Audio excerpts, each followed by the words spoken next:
3, 2, 1. Hello and welcome back to Aetheral Space 8.18 forecast. We are back. As opposed to 5cast, or 3cast even. Last time on Aetheral Space, Jordan saw that a gene tyrant existed and he sort of wigged out a bit. And then Pan was like, why are you so scared, dead boy? And he was all like, oh, monster, I gotta get out of here from the pages of history. Yeah. And then like Skipper met him and he was like, Zoinkies. What do they say in Scooby-Doo? Zoinks. Jinkies. That's what it was. I think I mixed up Zoinks and Jinkies. And then Skipper was like, my boy, you're alive. Oh, dude, just wait till he reunites with Ruth. That's going to be previously, really sweet. Marie did not tell Musashi about Kasaya. Yeah, she was going to, and she had one of those... She was going to, but then Musashi chimed in. She was like, haha, yeah, that's right, he's suspicious. I think it's probably some mix of, like, her wanting a toy to be safe, but her, like, not wanting to screw over the only other gene tyrant she's met, even though he's like, off-putting to her. And I know that's going to be a strain on their relationship in the future. I can already see the punished Marie arc, where Musashi's like, I trusted you, and then he fucking wanders off to go train with his sensei or whatever. Does Musashi have a sensei? We don't know. Because he's all, like, fucking honorable, and he has a named sword. He has to have had a sensei. Somebody trained him in the supremacy. Ancient wisdom. You can say.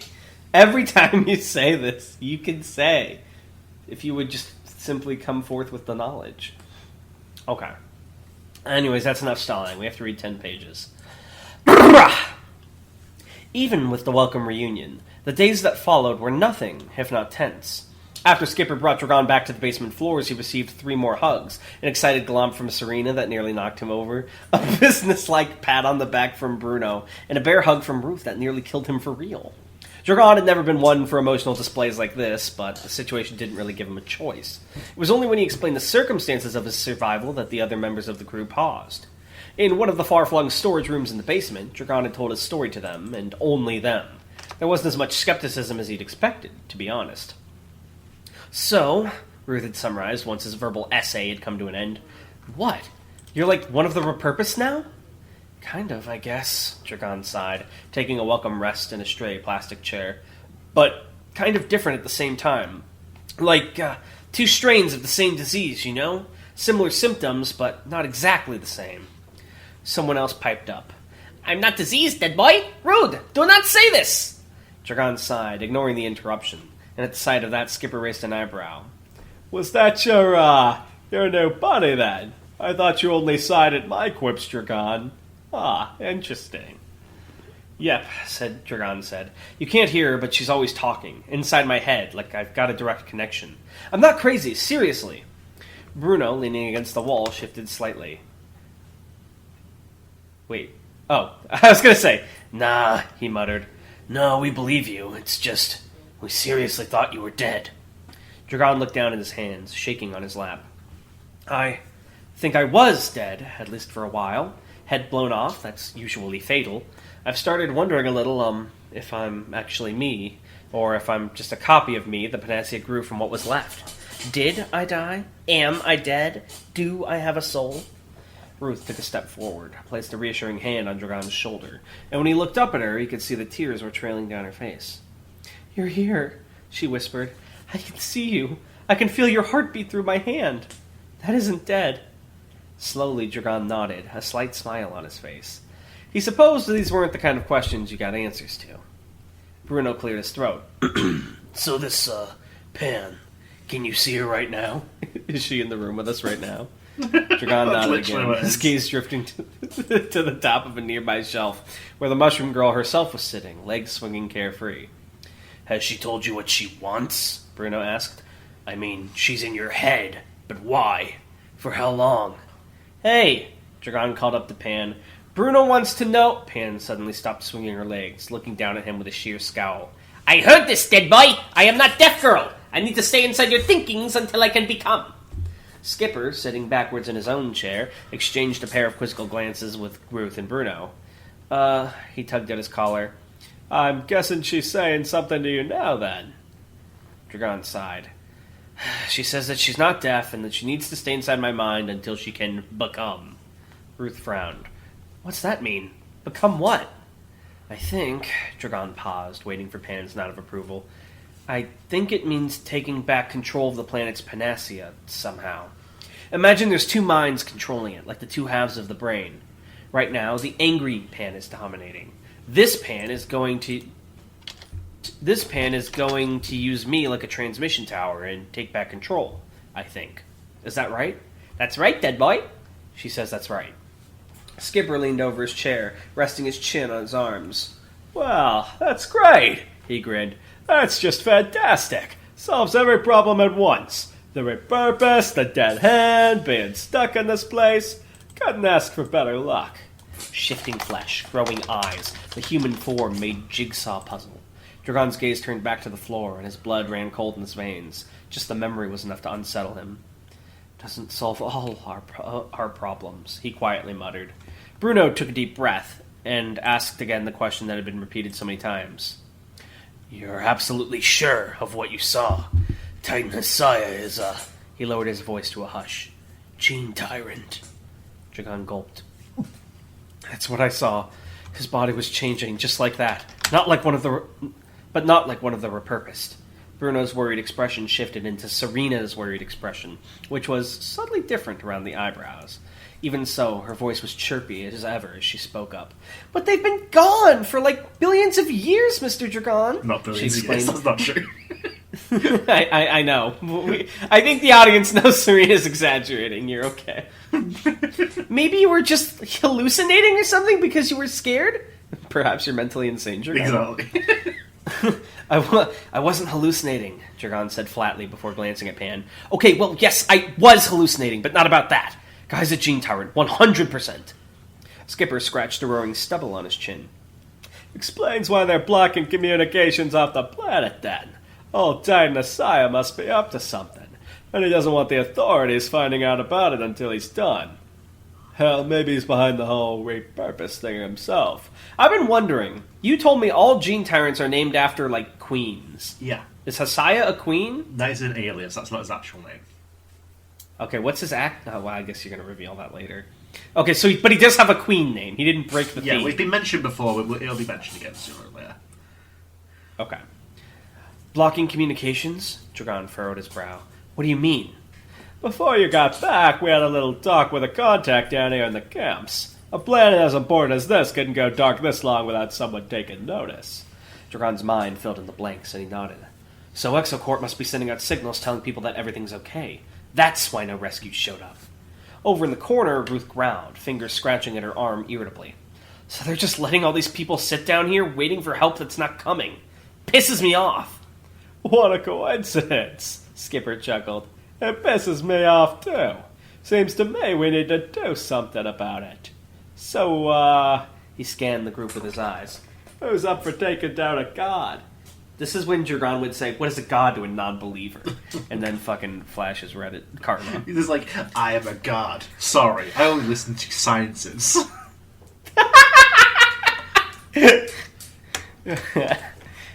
So just to clarify again, Gene Tyrants were humans that just, like, experimented on themselves, Yeah. right? They're not, like, a different race of... Okay. Well, they're sort of a different race, but they were originally humans. They're not like aliens. No. Easier said than done, Bruno muttered, tapping his foot. If it comes down to it, I don't think I could fight the repurposed, security, and a Gene Tyrant. Hell, I don't think I could fight a Gene Tyrant, period. Skipper clicked his tongue. Well, we can't just wait here, yeah? Things will just get worse the longer we sit around like sad sacks. I mean, Skipper just showed he clearly is capable of killing a Gene Tyrant through his repurposed dismantling. Yeah, well, that was but there's a difference between, like, a repurpose that's lying on the floor killing it, and, like, a Gene Tyrant that's just, like, trying to fucking kill you. the wrath of a Gene Tyrant. The hallucinatory pan dropped down off the shelf, falling through the floor entirely before slowly rising back up. There was a wide grin on her face, like she was enjoying being in the midst of all this. No, Green Man! She cried happily, almost triumphantly. No, won't get worse! Tell them, dead boy! Dragon sighed. Actually, Pan says it won't get worse. How come? Ruth frowned. Because, Pan put her fists to her hips smugly, holding her head high. In 3 days I will become. Then there are no repurposed. Then it is easy time. Tell them, the boy. Tell them, fucko. Dragon echoed her words, but even as he did, his mouth felt dry and hollow. 3 days. 3 days of Pan festering inside his head, and then all this would end. But that put him in more danger than ever. Because, to the other Pan, he was the person she needed to kill the very most. Also, how long has she already been in his head? Like, how long has the time frame since like Dragon fell off the cliff to now? Okay. Wow, man, I can't believe Pan's leaving. I'm gonna miss her. I'm gonna popcorn to you, however. As much as I love Musashi, I'm, exhausted. No problem. I'm going to be assisting with repair efforts near the breach. A toy's voice came over the communicator. Once it's sealed, we'll be able to protect those down below once again. Will you be meeting me along the way, Officer Hazard? Marie clicked her tongue in regret, putting a finger to her ear as she strode down the hallway. Sorry, I can't, she said. I'm a little busy. Oh. The disappointment in the toy's voice was obvious. I see. In following up on your Hasai's suspicions, she went on, urging her own guilt through words and words. Going to talk to him, see what I can pry out of him. Of course. Silence lingered over the communicator for a moment, and Marie hesitated outside the door to Hasai's lab. A toy? Never mind. Good luck to you. Musashi's words were hurried. Oh, Musashi! Is this like his Finn moment in Star Wars? Where he's like, I have something important to tell you, Marie. I'm force sensitive, Marie.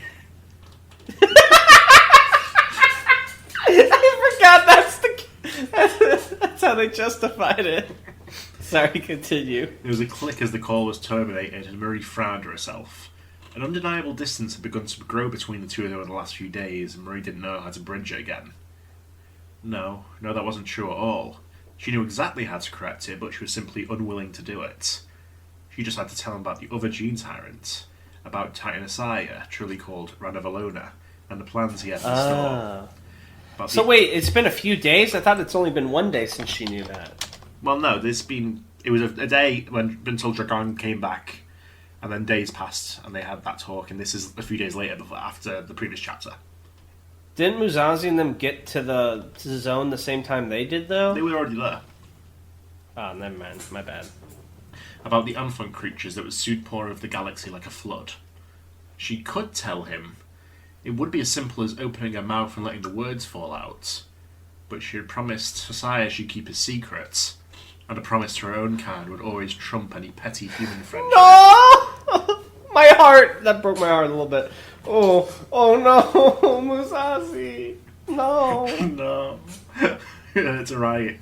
It wasn't as if she wasn't doing her best for Musashi anyway. When it came down to it and Asaya enacted his plans, Marie was sure she could keep her partner alive by vouching for him. Asaya clearly had a chip on her shoulder when it came to humanity, but she had no doubt he would listen to her. She was the first thing like him he'd seen in 1,000 years, after all. He had no choice but to love her. And she... Wait, shouldn't that have been she'd seen? No, it's the way around. Wait, she was the first thing like him he'd seen. Yeah. Who's he? Asaya. Oh, I see. Okay, she was describing him seeing her for the first time in 1,000 years.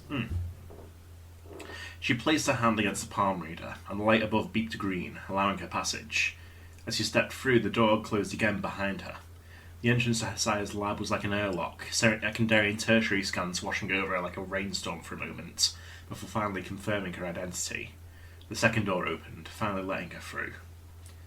Asaya had taken on an unusual form today, stationary, orange and brown, like a cross between a great tree and some kind of crustacean. Twitching thin limbs like the legs of a spider tapped away at the holographic displays around him. I've been thinking about destiny today, his voice echoed from deep within his body, warped by strange passages. Is that something you believe in, Marie? Marie glanced around the lab. The vats were visible today, and all 4 of the enfants were staring keenly at them. Their bulbous, fleshy bodies pulsed and quivered in the sterile light. Grotesque enough that Marie had to look away again. Intelligence grew like a slow fire in their eyes. She shrugged. The way I see it, she replied, everything just comes down to random chance. Asaya didn't say anything else straight away, not until a humanoid torso, pink like a worm, squirmed out from between 2 plates of carapace. He looked at Marie through its eyes. Well, of course it does, Isaiah said, voice now clear. But that's no reason that destiny should not exist. Random chance, as you put it, is just a dance of numbers in the end. And numbers are not so complex that they cannot be predicted. Marie raised an eyebrow, sitting down on an available chair. What, you say you can predict that then? The boundless confidence she'd always seen in her fellow Gene Tyrant, well, Gene Noble, she supposed, faltered just a little, and for a second he appeared almost meek. Well, not I, he muttered. But it was said that the greatest of us could calculate the years to come, could optimize their consciousness to such a degree they could predict events down to the slightest detail. Lord Director Eve saw everything, it was said, past and future. Didn't see the revolution coming, I guess. For a single grim moment, Marie thought she had gone too far, and the split-second pinprick glance her sire shot her seemed to confirm that. Then, however, his gaze calmed down, slid down his face slightly, and he smiled. Oh, but that's where you're wrong, he purred. I've now come to believe that the Lord Director most certainly saw this coming. His body cracked as his shape changed, shell shattering and softening into white sludge, which then re-solidified into sheer muscle. He placed an armoured hand against the nearest vat, and the enfant contained within writhed delightfully in response. In the proper days, he murmured, all great efforts were to be personally approved by the Lord Director. My venture beyond our borders was one of them. At the time I believed this to be a means to rid the court of me, to cast me aside for the sake of baseless accusations, but no. Once again... Wait, so did he just basically imply he's in exile, but he's convinced himself he was, like, the one destined to bring back the Gene Tyrants? Well, let's see. Once again, he drifted off to indignities past. Marie bit her lip. No? What if I was sent away because that was where I needed to be? His hope was almost feverish. By definition, the prodigal son must be lost in order to return, must he not? Perhaps I was chosen to be right here, right now, to do this. Destiny, you see? He turned to look at Marie, and the grin on his face was so earnest that she had to look away. You see? He said again, waiting for a response. Me repeating my unfunny joke to Tanhony, so he has to laugh. Well, what about me? She asked quietly, one hand gripping her forearm, looking down at the floor. I just got here by coincidence. What do I come into things? One second. He's trying to get away.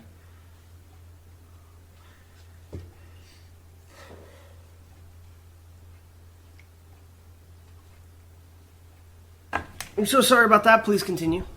What was I? Okay. I just got here by coincidence. Where do I come into things? Heavy hands settled over her shoulders, the blazing heat beneath their skin a kind of reassurance, if a burning and overbearing one. All present events stem from past events, he said gently, as if comforting a child. All chance stems from previous chance. If my coming here could be foretold, then yours could too. There can be no fellowship without companions, and you, my dear, are mine. If circumstances on top of circumstances had led them here, then did their decisions really matter? No matter what she did here, no matter what she'd said or didn't say, was she at fault? If all life was numbers, building atop numbers, then nobody could blame her for... Marie Hazard looked up. What?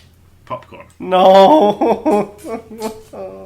What's happening? Wait, what'd you say? Popcorn. Devil. You only read, like... fine. Red Hot. Marie didn't talk to Musashi for the rest of the day. By the time she'd finally left Isaiah to his grand plans and his enfant, her partner, well, her associate, really... Jesus! Is she, like, hating Musashi because of this dude? What is going on? She's forcing it. I don't believe you. Had retired for the night. All there was for her to do was to lay on her own bed, her hands behind her head as a pillow, staring at the unfamiliar ceiling. The questions piled up. Well, what happened to... I don't know you, okay? So why don't you keep to yourself, ceiling? What would happen tomorrow? What would happen next week, next month, next year? For most of her 100 years of living, Marie had been sure of where she'd stood in the world. Even under the boot of the supremacy, she'd known where the winds would take her. Now her freedom lay right in front of her, and beyond it she could think of nothing but an endless void. Isaiah's plan would change history forever. If things went his way, it would be beyond even the 1,000 revolutions. Hell, with the Unfont, it could even be the rise of a new species entirely. Honestly, though, like, if they beat the Gene Tyrants at their peak, why do they think that, like, bringing the Gene Tyrants slowly in secrecy would, like, let them win? Well, it's more the Anfon. It'd be, like, infinitely reproductive, infinitely regenerative. Oh, are they also Gene Tyrants, or are they just, like, minions? Well, they're the minions, yeah. Oh, okay, so these are, like, they would be, like, a fourth form of, like Cogitant, Puppet. Well, they're not even, like, human. They're mushrooms, basically. But, like, grown from human cells, so there's some human in there. Ooh. I guess they're Skirrants, technically. Very now technically, her freedom lay yeah. right. Now her freedom lay right in front of her, and beyond it she could think of nothing but an endless void. Oh, whoops. Sorry. What would that be like, she wondered? Was that a future she wanted to be free in? Isaiah had said, hadn't he, that some Gene Tyrants could calculate the future? That they could optimize their brains to calculate and predict? Marie closed her eyes, I assume. Yes, sir. It wasn't exactly new territory for her. Predicting the events of a battle was simple for her, something she did without even thinking about. That was calculating only seconds ahead, sure, but she imagined the same principle applied. The only difference between a second and a year was processing power, and she was sure she could get plenty of that. Marie took a deep breath in the moment before her lungs stopped existing. They, along with the rest of her innards, converted into new neural matter, lobes and neurons, spreading out like a great pink blanket. Before long, she resembled little more than a massive pile of pink mush, spilling slightly over the sides of the bed. She maintained only the tiniest organs to maintain her life, and she thought, and she imagined, and she saw. 1 year later. Oh my god, is this like a canon flash forward, or at least like if things go as they would? What is this? Let's see. Aetheral Space, the first series to present the flash forward. 1 year later. Azum-Ha, capital planet of the Supremacy, was a world of 2 layers. Below, the tombs and ancient temples of the first generation spread out as a frozen expanse, hollowed stone frozen mid-crumble by the constant efforts of repair automatics. This was history preserved, all the way from the days of First Supreme Tazir to those of Renee the Raven, who had abandoned the ground of the new homeworld. Above, the flying cities of the modern era soared, great white constructs, each fit to fill millions, maneuvering their way over the planet like the scattered pieces of a puzzle. White sunlight reflected eagerly off the towers and villas, making each city look like an abode of the gods. With the coming of the Enfant, however, a third layer had come. Hell. The grand hull of the body, an egg-shaped vessel that usually flew higher than any other, crashed down into the tomb of the First Supreme in an explosion of dust and steel, a cloud of debris engulfing the neighboring ruins. The remnants of the defense fleet continued to rain down like a hailstorm of metal and fuel. Countless enfants filled the sky, enough that their numbers blotted out the sun, winding and snarling among the disintegrating fleet. For this battle they had taken on the forms of leviathanic serpents, their maws stretching down nearly half their body, filled with teeth the size of buildings. As Marie looked up at one of them, she saw its jaw squeeze down, crushing the Supremacy warship held there. All around her there was music. A single high note, wavering and stretching in the delirium of battle, but never once breaking. She took in a deep breath, filters within her purifying the air of any toxins, and took in her surroundings. They descended from the scorched red sky. A thin, flying platform took their assembly down to the site of their victory, escorted by 2 massive insectoid enfant, their wings moving so fast they didn't even qualify as blurs. The sheer motion all around them would have sent Marie's hair whipping this way and that, had she not already hardened it. In front of her, at the head of their procession, stood the Gene-Noble Ranavalona.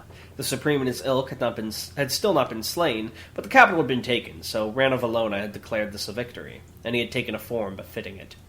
He was hulking, massive, with a body of black armor, spikes, and spirals winding out of his form. Red feathers hung off his form like a cloak, and he tapped the metal beneath him with hooked white claws. He looked forward with 7 crowns upon 7 heads of 7 forms, each a vicious imitation of a predatory beast, visages locked in the ecstasy of bloodshed. 14 red eyes, each bearing conjoined pupils, stared in different directions, taking in the closing of the battle like a patron appreciating a symphony. Slowly, deliberately, Ranavalona raised the massive scepter of bone he held in his talons, and he let loose a resounding and wordless roar of victory. It overpowered all, the screeches of the Enfant, the explosions and burning of the Supremacy fleet, even the omnipresent music of the planet's surface. If she hadn't been bolstered against such things, Marie had no doubt her eardrums would have burst from being so close to that sound. Azum-Ha was not quite ready to give up, however. Who's Azum-Ha again? I'm sorry. The planet. That's the planet? Yeah. As the remains of a warship fell down to the planet, the hatches on its side slid open, and swarms of combat automatics poured forth, flying off in every direction in a vain effort to repel the attack on their territory. Most were quickly eliminated by the surrounding Enfant, but a small cloud rushed in the direction of Ranavalona's platform. He waved a vague hand to one of his attendants. Aren't the Enfant stronger than him if they can, never die? Yeah. Can they really never die? There has to be a limit to Panacea, right? As an organism? It's gotta be yes, something. but it's so high that it essentially... Gotcha. You could kill one, but it would take a long, long, long, long fucking time. As the remains of a warship fell down to the planet, the hatches on its side slid open, and swarms of combat automatics poured forth, flying off in every direction in a vain effort to repel the attack on their territory. Most were quickly eliminated by the surrounding Enfant, but a small cloud rushed in the direction of Ranavalona's platform. He waved a vague hand to one of these attending insectoids, and it projected a flood of acidic saliva from its mandibles, drowning the majority of the incoming hostiles in dissolution. Inert metal and wire dripped out of the sky, harmless, save for one surviving drone, an instant away from deactivation, zooming towards Marie. The surviving blade of its armament span rapidly, blade gleaming with promise. It didn't get far. With 2 lightning-fast flashes of white aether, Zenzinik sliced the machine into 4 equal pieces. Who's Zenzinik? Who knows? What the... The instant the chunks of the enemy collapsed and slid off the platform, Marie's bodyguard returned to an inert state, slouching over and letting his great cleaver sword stream over the ground. Oh! Oh no! Oh no! Tan. I think it's about to get revealed in the coming lines, but I think I know who Zenzinik is. Wait, Zenzinik? Who was Zenzinik? Marie scrambles for memories that had not happened yet, and she turned to look at the thing. Of course, Zenzinik. She couldn't bear calling him by the same name. The warrior's long black hair had become greasy and unkempt, gathering in clumps as it whipped this way and that in the wind. After he had been given better ways of seeing, his eyes had atrophied, looking like little more than drained white balloons hanging off his face. Speech was unnecessary for a living weapon, so his mouth was covered with an expanse of smooth white skin. Oh, how does he eat, then? Muffled, ragged breathing could be heard behind it. Even as Marie stared at the creature, he did not respond in any way. Of course, that was natural. They'd excised higher brain functions from him long ago, leaving him with only what he needed. And yet, there was something there, still, she felt, deep within him. The cold fire of hatred that you could never see, but sense all the same. Yes, when Marie Hazard looked at Atoy Muzazi, she knew without a doubt that he hated her. She realized what that music was. That constant high-pitched note. The world was screaming. Jesus Christ, Tan! I told this Tanhony guy, crank it up a bit. I want this to be more like, what was it, All Tomorrows? And he really said, okay. Holy shit. Wow. That's so dark. I guess Hasaya was like, I'll change him, and she was too scared? What the fuck? Zenzinik? Tan? No, you can't be silent through this. I'm waiting for a response. Well, yeah. Hello? There you go. Are you there? I'm here. Hello? Tanhony. I'm here, I'm talking! Oh, there you are. I couldn't hear you before. What the fuck is up with this? The story speaks to me. Why would she let Zanzinik happen? We do not know the events of the year. You know the events of the year! Tan. She lost herself. That was like some, God, I don't even... Fuck. You read. I lost my spirit after that. Wake up. For a single terrible moment, Marie thought that she had sunk too deep, that she had turned herself into little more than a machine for calculation, that she had abandoned the consciousness she needed to wake from that nightmare, that she had become something capable only of imagining the future without ever being able to enact it. Perhaps she was nearly right. It took a burst of utter will, however, but she managed to escape that fate. Neurons and loads became skin and muscles once again as she forced them free, climbing out of herself like a chick hatching from an egg. Hysteric breathing kept her lightheaded and woozy, and she was forced to hold onto the nearest wall to keep herself steady. That scenery, that burning, that hatred, that betrayal, that was the path she was on right now. That was what lay at the end of the reassurance she'd been to... Hi, I'm talking, what? Oh, sorry. It went silent for me. I'm sorry. That scenery, that burning, that hatred, that betrayal. That was the path she was on right now. That was what lay at the end of the reassurance she'd been so happy for. Marie held onto her chest, wondering vaguely for a moment if she was even capable of having a heart attack. Was this the path she wanted? No, obviously the answer is no, Marie. What if she was like, actually, I'm fine with this. I like Zanzanik. He's useful. Let me just give that tone I wanted a bit more. Marie really said, I sacrifice. And fucking clutched her bajolet. That just, like, took the soul out of me. Witness the bad end. This is the devil end that they spoke of. That's the devil end. That Marie talking to Owl and Sekiro, like, of course I'll join you. Absolutely, Owl-san. God, fuck. That just, like, I feel dead inside after that. Even though I know it didn't happen yet, even though I know it probably won't happen, that, like, killed me inside. You just straight up wrote, like, an IF, like, mini story inside of the chapter. What the fuck? Yeah, fun fact or something. Fun fact. Zanzanik eats sunlight. He's like a plant. That's your worst fact yet, because biologically, working that... Oh, I'm sorry, are you a gene tyrant? Do you know how to do it?